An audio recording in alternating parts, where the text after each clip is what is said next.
Okay, so I'll just introduce myself a little bit as well and then pass over, Charlotte, to you. So I'm Kate. Before I was the Assistant Director of North Anglia University Asia, a little while back, I was secondary English teacher. And so I'm in my happy place talking about books. And I was also an English advisor in primary and secondary schools and spent a lot of time talking about books, talking about reading, and how we can share our enthusiasm for reading with children and young adults. So this is a real passion of mine. Very excited to be talking to you about it today.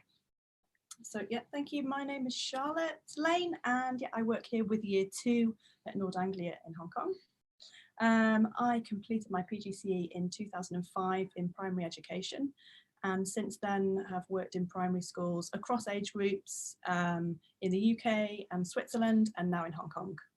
So really, really excited to be part of this webinar. I am absolutely no expert, and I don't claim to be an expert, but I am passionate about reading and promoting the enjoyment of literature within my classes and with my children.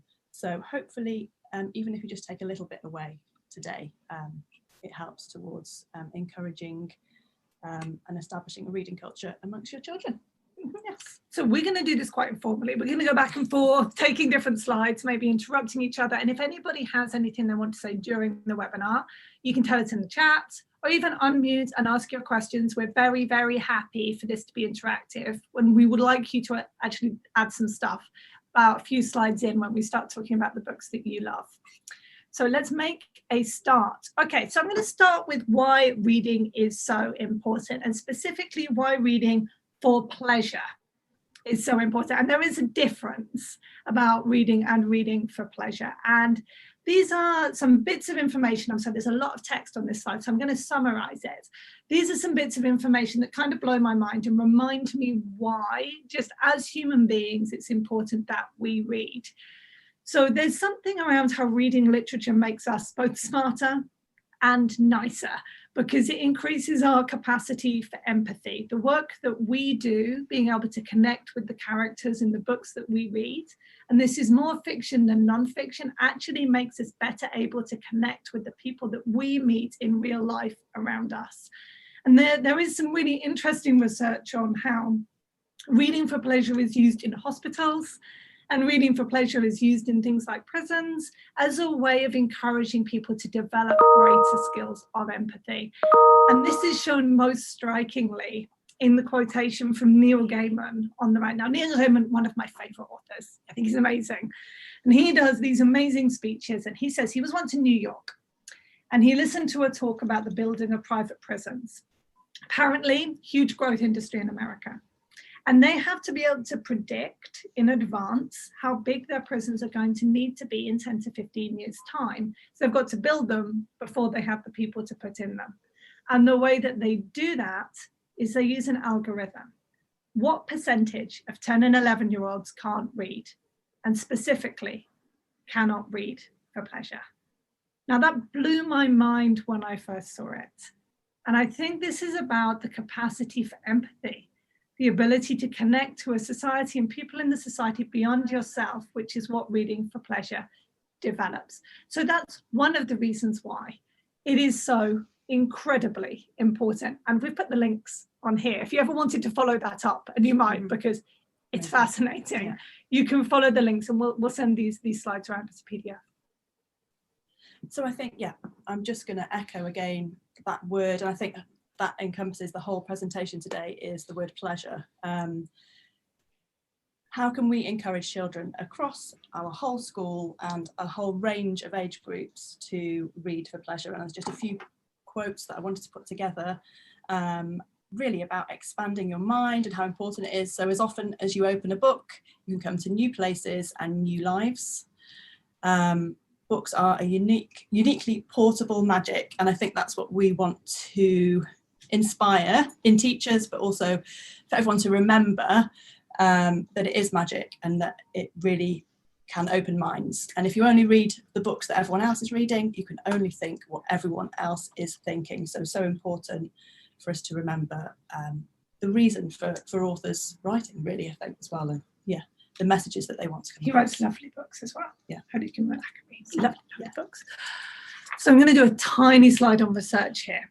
And then we're going to get super practical for the rest of the webinar. But the research into reading for pleasure tells us, and all of this is from Sullivan and Brown 2015 and Chang et al 2021, links at the end. So reading for pleasure is linked to progress in vocabulary, but also progress in maths. And that's reading fiction rather than non-fiction. I don't know why that is. That's fascinating. Reading enjoyment and identifying as a reader, saying that I am somebody who reads, uniquely predict better verbal abilities. It's more strongly linked to cognitive and progress in adolescence than parental education. So reading for pleasure is more of a predictive factor than how well educated your parents are. Really interestingly, children's experience in elementary school for reading for pleasure is more positive, and then it drops in high school. And that is because we ask students to analyze and study books, which I think as an English teacher breaks my heart. Because really what you want as an English teacher is the work that you do, sharing the books that you love with your students to make them love them more, not love them less. And so the research that suggests actually by making it work, by making them study it, somehow makes it less enjoyable to read is a real red flag, I think. Yeah, and I just think hopefully these approaches that we talk about today will take away from that and encourage that. So fingers crossed. Fingers crossed. So I'm going to talk a little bit about what we're reading right now. So there's a reason why I shared Square. I don't think everyone knows about Square. It's one of my favourite books. It really is, though. I've put it on the Jamboard. If we are going to talk to students and young adults, to children, about how important it is to read these books, we need to read these books. So if we're saying that reading children's literature is important enough for children to be spending their spare time on, we need to be readers of those texts as well. I found that when in my classrooms, I read alongside my students. So we used to have silent reading for pleasure time. And it's really tempting for that to be time to check your emails, right? We're busy. We don't have a lot of time in our day. But if we want to model to our students how important it is that they read for pleasure, we need to show that that's something that we want to do whenever we have an available opportunity. And if you're reading the same books as your students are reading, you can have those conversations where you're like, what are you up to? Oh, don't tell me, because I haven't got there yet. Or I love that series. Have you read number 3 in that series? Because I've just read it and it's fantastic. I've got it on my shelf for you. You can have it when I'm finished. And you can have those conversations. So when there was this big boom in dystopian fiction with like the Hunger Games and Divergent, I was reading those series alongside my students whenever we had an opportunity to in the classroom. And by doing so, as being an ambassador of reading for pleasure, I was modeling the behaviors that I wanted my students to show. And I recognize it's not always easy, right? We're super busy people. But I think being well versed in the literature we want our students to read, whether that is Square from year 2, or Divergent for 14-year-olds, we read alongside. I think it's just as relevant for year 2, exactly, all the way up primary. I often find, we have silent reading lessons, and we did it today as well, this morning. It's really important that you are mindful of taking a book as well and showing that even if it is What the Ladybird Heard by Julia Donaldson, they see you reading that because it shows the importance. But also it allows you the opportunity to talk about Julia Donaldson. Oh, you're reading a Julia Donaldson book, what's it about? And it's just that start of expressing your preferences, your thinking around reading as well. So I think no matter the age, you're never too young or you're never too old, actually, in my case, to read a children's book when they're doing it as well. I think so. So we're going to ask you now to share a bit, right? Because knowing what to read is all around recommendations. So we've got a Jamboard, which you can see here, which is what children's or young adult literature are you reading right now? And I've got 2 up. We've actually got a few more on there now. And the link, I think, is the link in the chat there, Margaret. Can people see it? I don't believe the new people will not see it. Would you mind sending it again? Not a problem. I will need to just come out of my presentation. Or actually, I have the link. I can send it. Have the link? Okay, fabulous. Because we also have it as a QR code. Oops, there. If you want to scan the QR code and do it on your mobile phone, instead. But what I'll do now is I will go live to the Jamboard and share that instead so that people can see it and see what we're adding. You don't have to add the pictures of your books. You can just add a post-it note if you want to. And let's just get a few recommendations up. And this is children's or young adults literature. What are you reading right now or have read recently? Let's keep adding, and we'll keep talking, and you can keep adding nice books onto the Jamboard, and then we can make sure that we share that link again. Yeah, that's amazing. After the webinar. Jacqueline Wilson. There's a library system in HK as well, actually, which we're going to talk about in a minute. Okay, so while we're adding to the Jamboard and we're keeping going, let's so there's an interesting project that's been done out of the university on the power of being a teacher who reads. So having a sort of outspoken identity as somebody who reads, and you share your experiences of reading for pleasure with your class, and you're vocal about that. And they have a number of different strategies that they suggest you can do to share this reading identity. And we include a number of these in this webinar because this is some of the strongest research that I've found about how to model reading for pleasure, and by doing so, create a strong and enthusiastic reading culture within your school.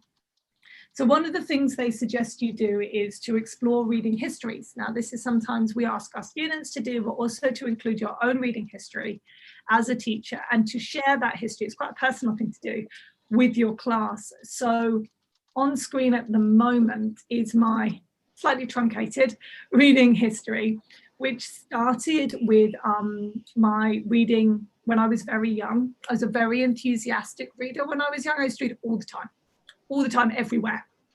Dinner table, on journeys, everywhere. I particularly loved the Enid Blyton stuff, but also the Laura Ingalls Wilder Little House on the Prairie series that I have reread actually about 2 years ago. They totally stand the test of time. They're amazing, like they're this historical pioneer fiction that I loved rereading them. So I started with that, and when I was 11, I won a book token at school and bought this book of Shakespeare stories, like in like plain kid-friendly writing. And it turned out to be actually a bit of a trigger, because I then went on to study English literature at university and read Shakespeare like for real, the whole lot, full works almost, when I was at university in London. And from that experience of reading, became an English teacher. And so I did a lot of reading around, especially contemporary plays, contemporary fiction, contemporary short stories. And I really loved modern American fiction. So plays like Arthur Miller's A View from the Bridge, writing in the style of Raymond Chandler, like hardboiled detective fiction. And it was at this time that I started really reading alongside my class, which is, I've got, of all these books on this page, my favorite is The Knife of Never Letting Go and the Chaos Walking trilogy by Patrick Ness. So that is my favorite young adult fiction. It's being made into a movie and I love it so much. I was scared they'd do it badly and I wouldn't like it. So I didn't let myself watch the trailer for about 4 weeks. And then it's just taken me up to when I became an advisor in schools for English, I started to really read children's fiction like Tadpole's Promise and Tales from Outer Suburbia, and that really opened up that world for me. Thank you, Kate. And I think I hadn't done this before until we discussed it last week. And it's such a great thing for you to do as a teacher, because I sort of reflected on my experience of reading. So I was brought up in Wales, and I actually started reading in Welsh. So it wasn't an EAL learner, but I was reading in a different language, and at home there wasn't that language, it was just English. So there was a friction at home. We couldn't really understand different methods. And so I actually became a reluctant reader. And I didn't really read very much, and I found it difficult when I was at primary school.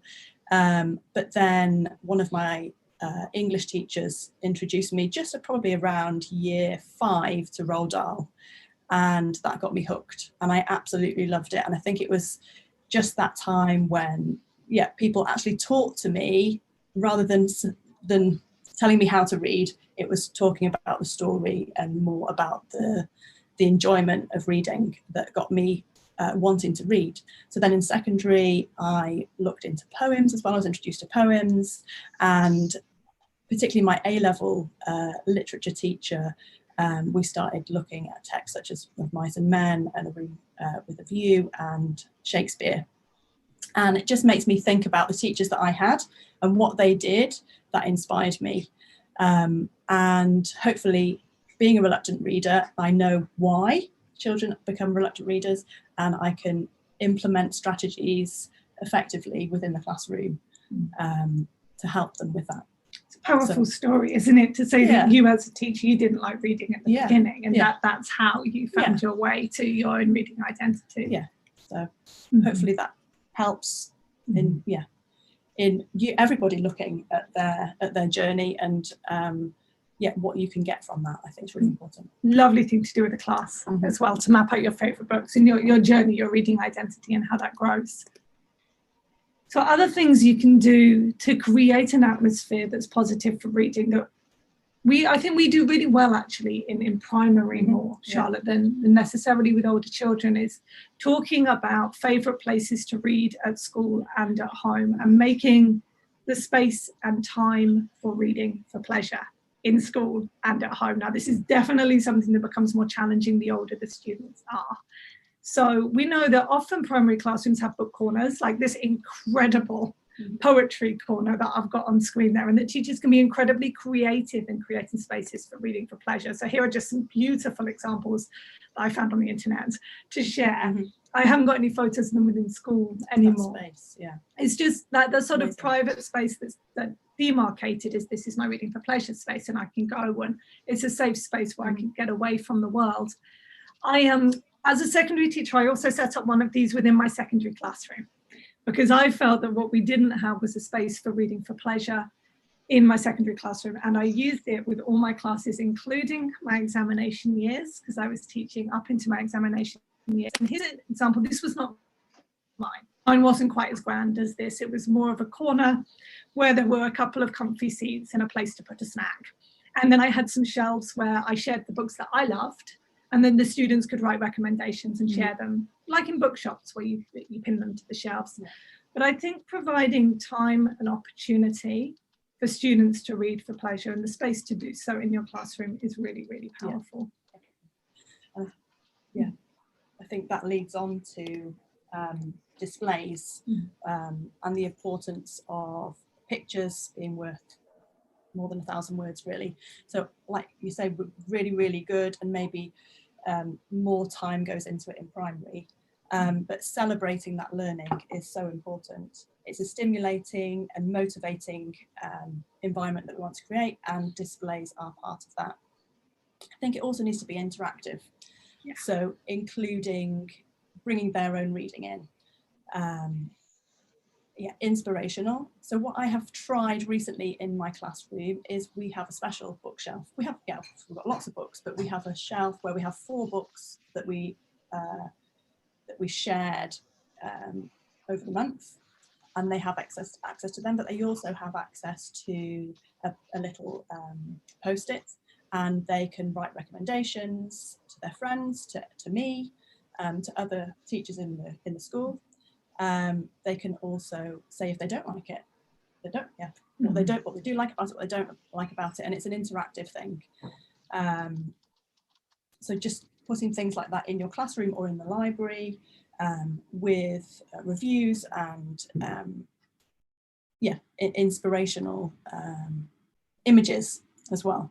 So you can see in the top corner, this is one display that I've done before. I've not done it this year, but I have done it before. It's celebrating children's favourite books, and so they're reading, and they can give recommendations and reviews. Reading from around the world as well, I think it's really important, especially if you're coming from any school actually. One thing that I'd like to try, and I've seen it before in libraries, and there's one here in our library, is a world map, where you have different authors from around the world, and that's celebrated, and it's visual and interactive. I think it's really important, the main message. Sounds lovely, a big world map you can put on the different texts. Fantastic. And actually this is one of my favourite quotes. We talked about quotes before. The more you read, the more you'll know. The more you know, the more places you'll go. Just wanted to share that with everyone. It's quite an inspirational thing. So. So one interesting display, and we've put the links to these exist in a Google folder, addresses the issue of, if you've got a student who's just started reading, who's just got really enthusiastic about one particular kind of book. So for example, the Wimpy Kid books, or they know that they really like this series of books and they read them and then they finish. And then they stop reading because they don't know what to read anymore. And I've had this a number of times actually with students that I teach and also with my own children, that they really get into a series and then the series runs out and then they're stuck. So this is it's a tube map. And I guess in a Hong Kong context, you can make a lovely MTR map actually, if you were going to adjust it. But it has the different stops. So this one is for age 4+, and this display exists for 7+ and 9+, and we share the links to these at the end. But it'd be great to remake it to make it relevant to our context. So if you're a kind of child who likes adventure, these are the different books about adventure that you might like. If you like things that are magical, then the blue line are magical books that you might enjoy. If you're the kind of child that likes Harry Potter, the blue line are other books that you could read if you're the kind of child who likes Harry Potter. If you like Michael Morpurgo, you can follow the yellow line and you can read those books.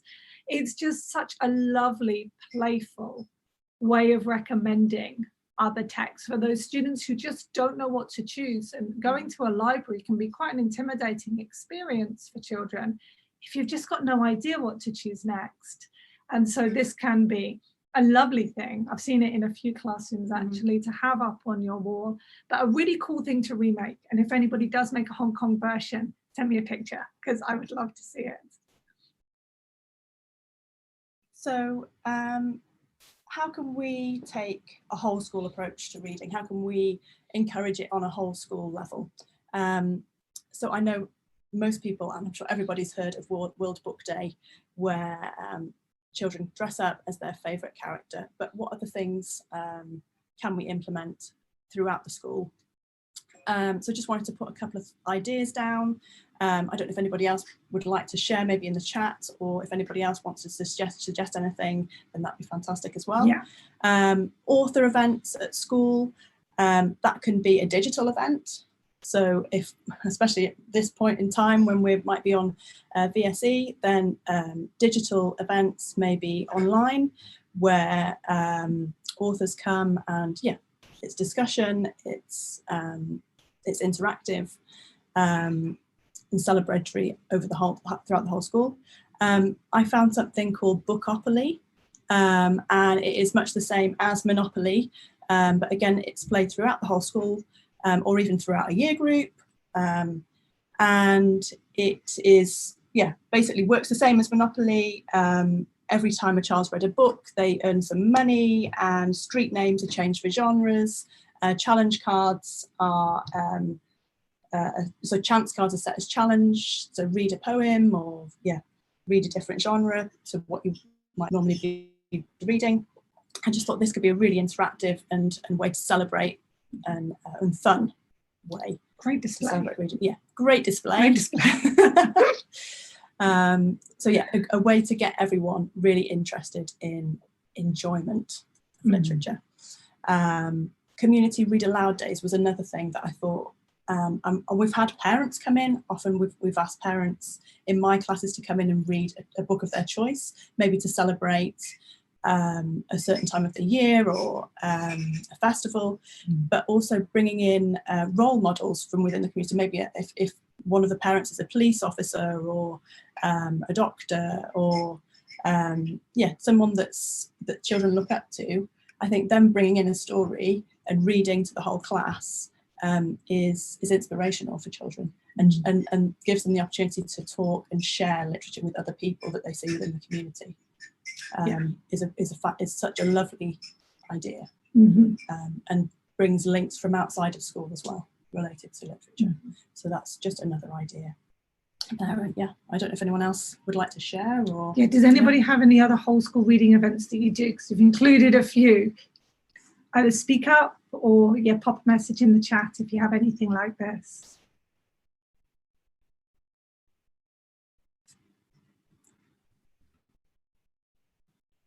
Okay, so I think we're going to be talking. Okay. We've covered it. Thanks, So- Christina. Thank you. Reading aloud.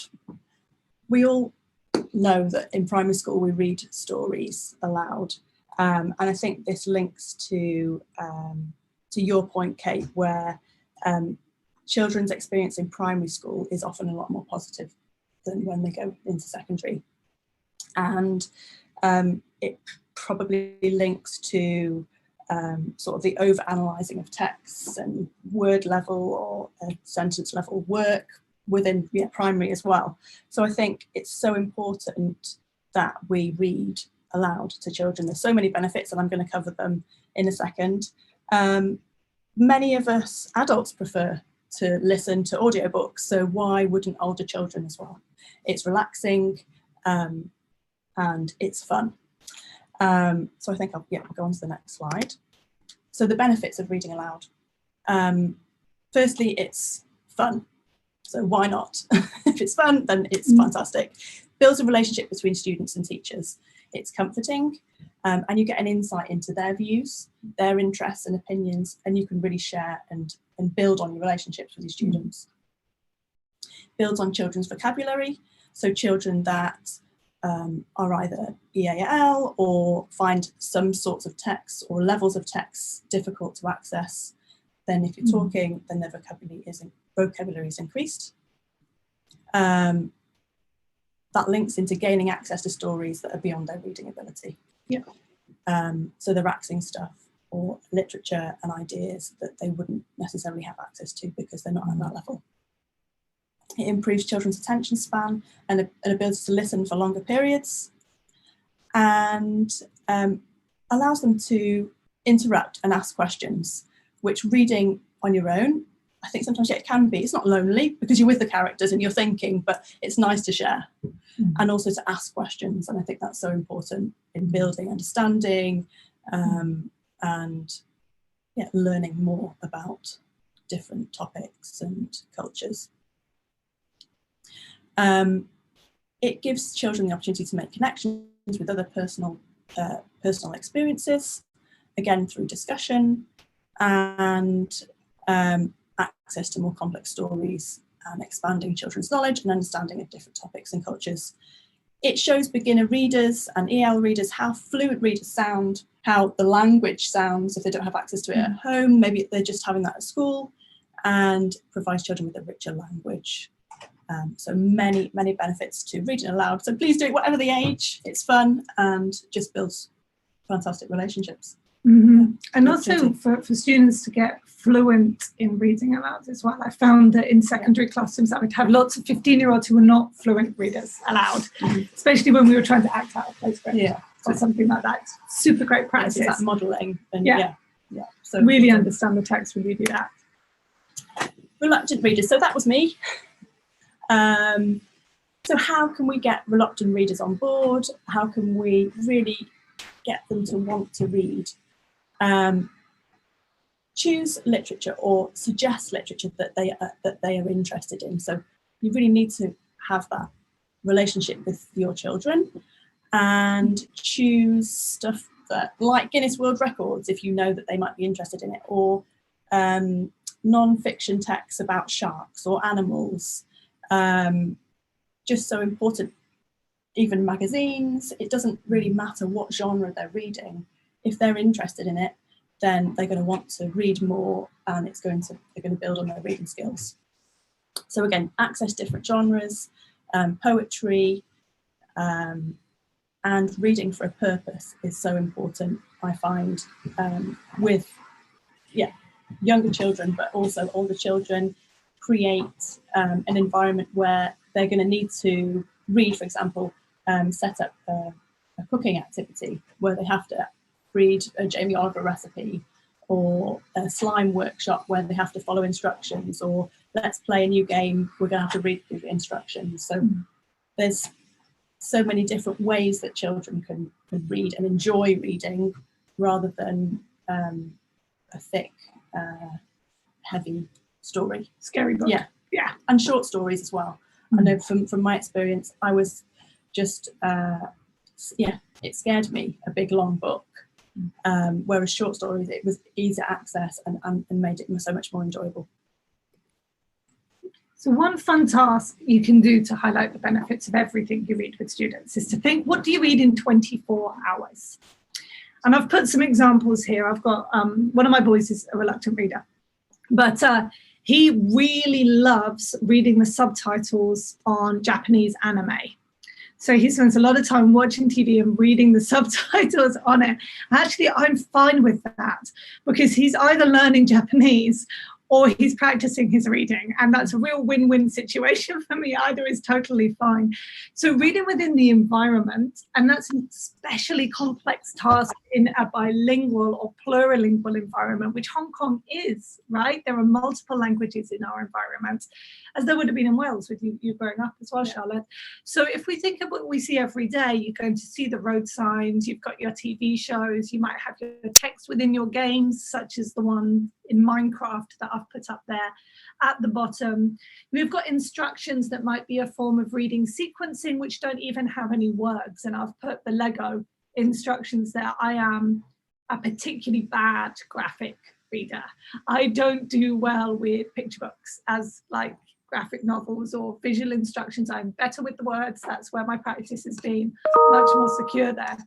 But if we considered that we have other strengths and weaknesses as readers, and in our day, we have a very varied reading diet, it's a useful way to establish students' strong identities of themselves as readers. Yeah. Even students who do not feel they read well, who feel that they never read, they never finish a book, they never pick up a book, it's helpful to encourage them and remind them that actually they read all the time in the environment, and to make a collage of what it is, whether that's photography, maybe that's a digital collage, maybe it's collecting things that they've read during the day and sharing that, because establishing a reading identity for our students where they feel they are readers is often the first step to developing a reading culture that's strong and vibrant. Yeah, and I think that links into my next point of sort of plurilingual readers. One point that I wanted to make was encouraging the reading of mother tongue language, literature. If, for example, you're reading Warhorse at school, encourage them to get Warhorse in their mother tongue as well. And they could be reading that at the same time, and it can bring deeper meaning to the text and greater enjoyment. So I think encouraging mother tongue literature is really, really important. Providing support for parents to access mother tongue literature as well, or even other English language literature books. We talked about the library system in Hong Kong, which is fantastic. Little shout out for the library system in Hong Kong. The best library system I've ever used, like in comparison to the other library systems that I think it is really fantastic, and its praises are a little bit undersung in that I can get any book I want from the library if I just order it in, and it costs $3, and I can pick it up from one library in Lam Tin where I am now, and I can drop it off at my weekend on Lantau or wherever I go. It is so versatile. I think we need to remember the books can feel like they're hard to get hold of, especially when, you know, in the situation we're in socially with coronavirus, but actually we've got an incredibly rich resource on everybody's doorstep. And I don't think we big it up enough. I tell a lot of people about how much I love the Hong Kong library system. Yeah. And English books and English books, so, just traditional Chinese, lots of languages. So I think support, especially for me, often in international school, support at home for parents where English isn't their mother tongue language. They might be reluctant to support at home, not know how to support at home. So there's a really good resource called Get Epic that I've used. It has audiobooks which will help with that supporting of language at home and enjoyment of books. Yes. And it's a fantastic tool, Epic, because it reads aloud to the students, even if they're not necessarily supported by somebody who's a particularly strong reader at home.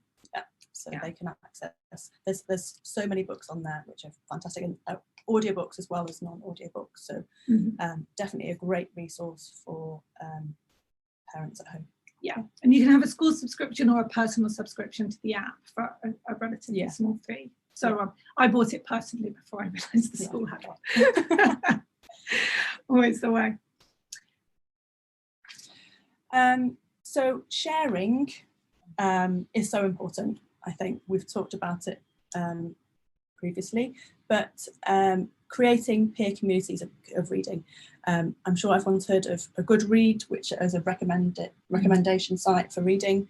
But I think building that reading community within your class, within your school, to share ideas and enjoyment of reading is so important. I have used a cross-age group peer reading as well, which is fantastic for beginner readers, and just works really well in access to different types of literature as well, and provides opportunities for discussion and enjoyment of stories. Encouraging children to bring in their own reading from home.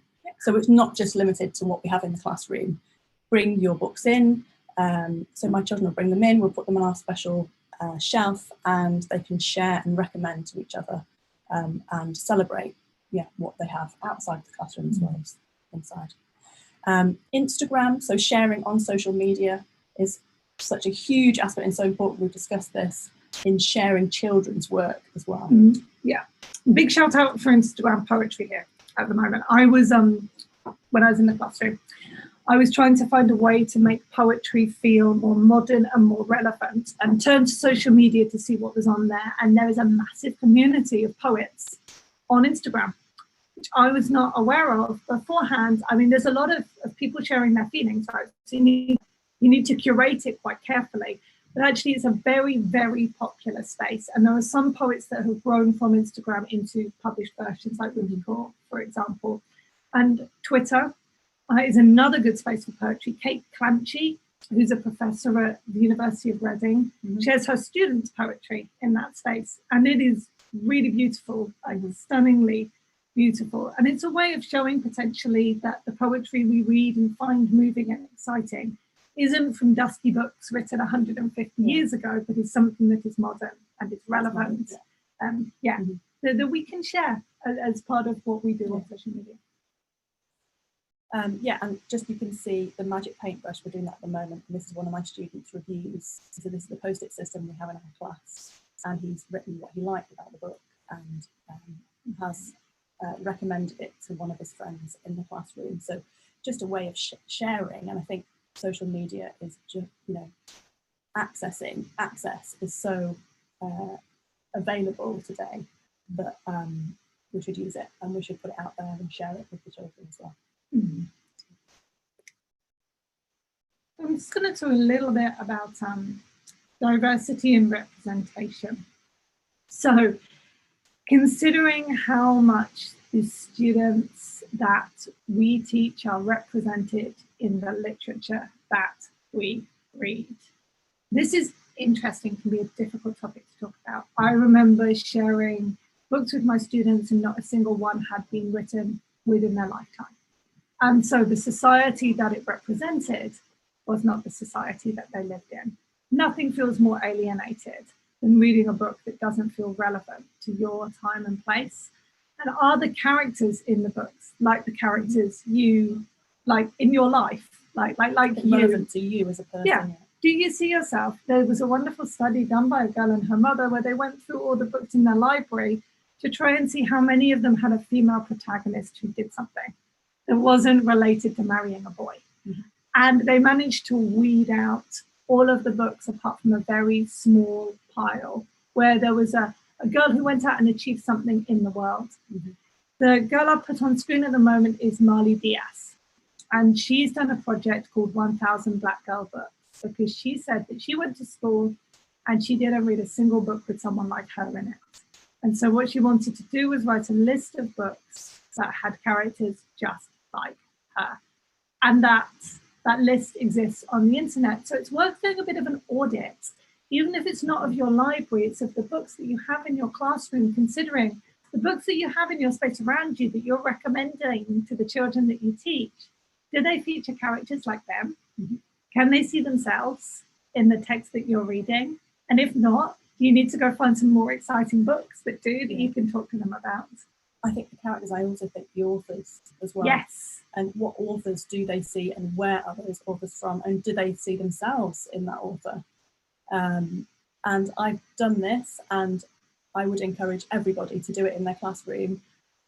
Take all your books and have an audit. And I think you might be surprised, because I definitely was. So I just recommend everybody having a go at that. And it makes you think, and it makes you mindful of the books that you are presenting and the children that are reading them. Is it reflected? And it's such a great exercise. I definitely encourage everyone to do it. Mm-hmm. And we're just going to, is this our second to last one? 4 questions. Yes. Yeah. Yeah, last one. So we're finishing up with the rights of the reader, which is an interesting thing to share, linking back to reading for enjoyment and not reading for studying, not analysing, not feeling a sense of I should. So this is a lovely illustrated version, illustrated by Quentin Blake. And it just says that when you're reading for pleasure, you are in charge of how and where and when you read. So hopefully you can see this. I'll send this out if not, but I'll choose some of the best ones. So you have the right not to read or the right to skip pages. There are a number of books where I've skipped pages, and the right not to finish a book. So The Hobbit, anything Lord of the Rings. I did not finish those books. There's a book that Charlotte started, Hamlet, where I was so scared for the children. It was really intense. I read the first 2 chapters and I haven't gone back. To finish it. The right to reread or to read anything, or the right to mistake a book for real life. You so strongly identify with the characters you just can't separate from it. I've had that a few times. To read anywhere, to dip into the middle, or the right to read out loud, and to share the fact that when we're reading for pleasure, there are different rules, like no rules really, and that actually the student is in charge. There's an agency there, and I think that's not always clear when reading is something that can feel dictated. And to loosen it up to, if you can, have space and time within your day, remembering that children might not come from a reading culture at home. So the only models they see of reading for pleasure can be the teachers that they meet in school or the peers they interact with. And if they don't get a sense that actually you can read any way you want, read this one, it'll be amazing, and we can talk about it afterwards. If they don't have that relationship with reading shared with them or modeled to them, then they might not get it anywhere else. Yeah, definitely. And I think also allowing children, when they are reading leveled reading books, particularly in primary, they feel like they have to read the whole thing, and it has to be about blending, and it has to be about breaking down the words. But actually, it's not about that. Yes, of course it is about that, but ultimately it's about enjoying and enjoyment and understanding what you're reading and sharing it. So I think for me, when I am reading with those different levels, different abilities, I always try and focus in as well on the enjoyment part. And I think, just not to distract from that. It's fun. Yeah, it's fun. Finish there. Okay. So, any questions? It's an opportunity to discuss. Might go back to our Jamboard, see what we've got up there, maybe as a stimulus. Isabel, audience participation stories are fun too. Talk to us about those. What are audience participation stories? Well, if you've ever been with, as a kid, you joined the Brownies or the Girl Scouts or the Boy Scouts, often around a campfire, they will tell a story. It's akin to storytelling or reading aloud, but you're assigned a sound for each character. And every time the storyteller mentions your character's name, you have to make that sound. So let's say I did a story on the great grey ghost elephant, which was a ghost elephant in Africa that terrorized a little village. And we had the medicine man and the chief and the warriors and things. And so they all had their own sounds as you told the story. The kids don't know how the story's going to work out, but they have to listen intently for their character's name.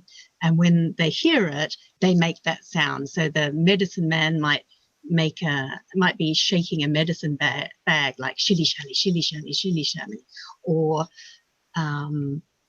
the chief has a name, I forget what it was, and they all scream out that chief's name.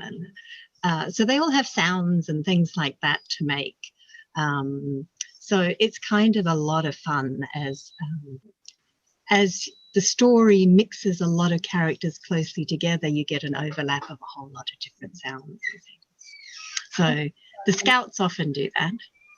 That's really fun, but also encouraging participation, which I think again is something so important. And you're listening intently for your character. I'm definitely going to try that. Yeah, sounds brilliant. Thank you for sharing. I can send you a copy of something if you like, and you can see how it works. Fantastic. Yeah, Thank you. I like, Miss Tina, you've put up the right to cry like a baby when reading a book. Totally. Well, that's what will happen in. Oh, I'm not going to spoil it. No, don't you tell me. I don't want to know what happens in the book. Definitely. Yeah. It would be fun to write some other rights, wouldn't it? Some other rights of the reader that aren't included there, like a class charter of our rights as readers could be something really fun to do. Yeah. Actually, to think about what do we think is important for reading to pleasure. Definitely the right like to cry like a baby would be on there. Yeah. Just one question to Kate and Charlotte. I was on a bus reading just last week going to a school, and I was on my Kindle on my iPhone, and I've noticed that I now read pretty much exclusively on electronic kind of devices, and my attention is different to how I used to read as a kid on a paper book. And I get a WhatsApp, and then I'll look at the WhatsApp, then I'll go back to the book. And I happened to be next to a primary kid who was doing the exact same thing on an iPad. They were reading their book and then they were being distracted and going to something else. And I was in a school just yesterday, and they've got this new reading technology corner. This is a kind of aided school, and they've got these devices that the students can all kind of sit and stand and read on. And I'm just wondering whether or not in North Anglia there's any kind of consideration about almost attention training or practice, or whether or not you've got any thoughts about the electronic rise of books and reading. I don't really have a particular question, but there's definitely an aspect of attention and kind of different things grabbing readers' attention now that exists a little bit more than perhaps when I was a child learning. And I'm just curious whether North Anglia have any approaches, whether you do kind of mindfulness exercises with kids and things. I'm just curious about that. It's super interesting. Because the research into our attention spans shows that since we've been using technology, they've dropped. So it used to be like around 13 seconds, and now it's officially shorter than a goldfish. So it's around about 5. And it's a double-edged sword, isn't it? In that on one side, technology can offer us things like audio narration that can make text way more accessible than they were before for certain students, or way more interactive. But also our attention spans are definitely much, much shorter when reading on screen. I know, Charlotte, that in the classroom you very much use paper-based books. Yeah. So reading. Yeah, I prefer my children to read physical books. They do have access to the books online, but I don't use them in the classroom with my students. I think there's something so relaxing and special about actually immersing yourself in a book. And as you say, if you're on an iPad, you're distracted. There's so many distractions that actually are you fully immersed in that process?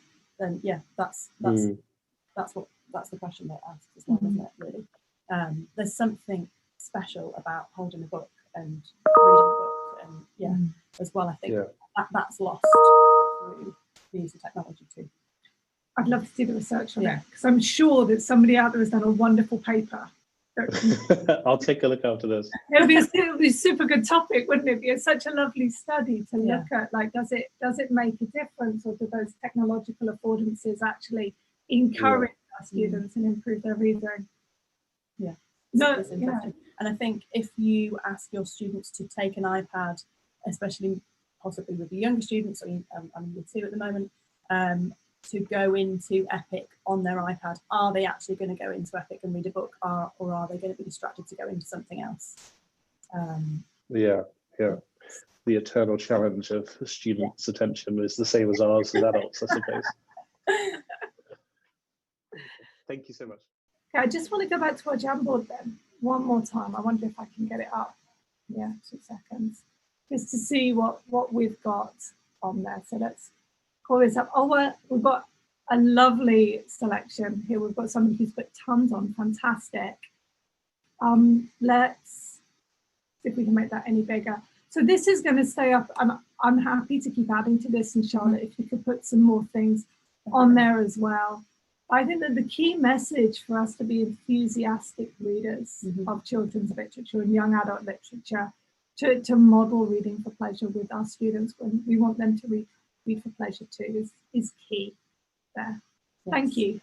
Thanks everybody for sharing.